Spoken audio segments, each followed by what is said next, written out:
There's a sizable number of businesses owned and operated by Korean workers with physical and mental disabilities. Still today, achieving a delicate balance of growth and stability remains a challenge for them. Jung-soo sheds light on this underappreciated economy.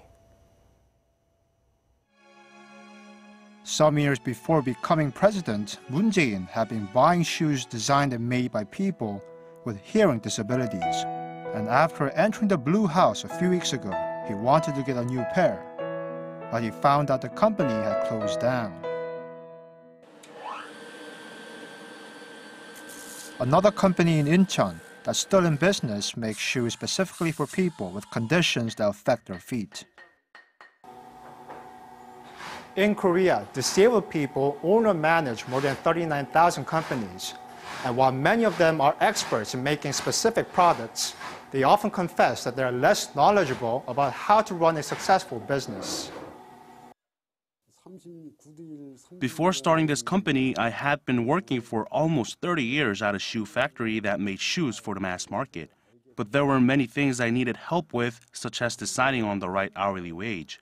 Back at my first factory, we were paid by how many shoes we made regardless of their quality. But for me, customer satisfaction is a core value. In line with that principle, the company keeps its doors open so customers can walk in any time and order specific designs. It was founded 6 years ago, and of its 5 employees, all but one have a physical disability. According to a 2016 survey by the Disabled Enterprise Business Center, the average company owned by a disabled person lasts for 15.5 years, while the national average is about 14 years.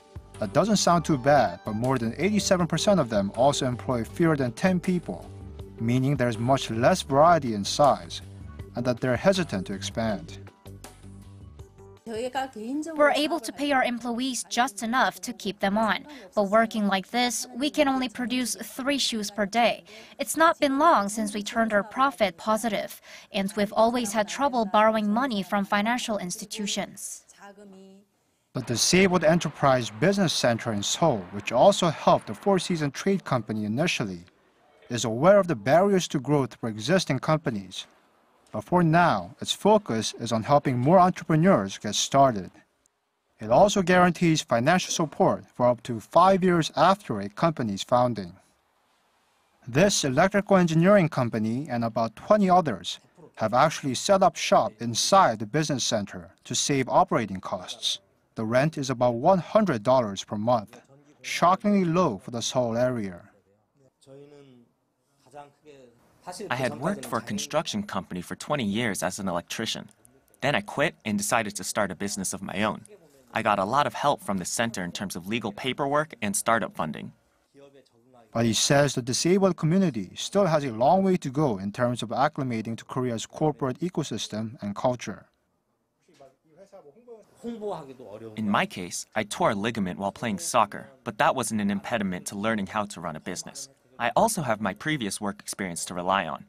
But if someone is disabled from birth and has been isolated from society for a long time, I'd imagine it would be a lot harder for that person to learn how a business is run. Experts studying the ecosystem say that one challenge with disabled entrepreneurs is a persistent skepticism among the public about the products they make. I've consulted with over 500 companies, and I've noticed that people still harbour some kind of mistrust when it comes to the disabled and using or investing in their products, even if they've been certified by the government. Another problem is the prejudice that disabled people ask for help instead of solving problems on their own. Disabled entrepreneurs are themselves aware of this invisible barrier and say that it is something that must be fought against with perseverance.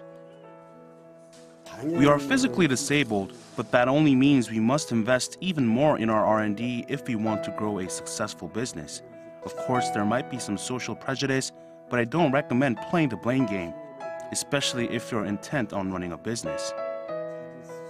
Jung-soo, Arirang News.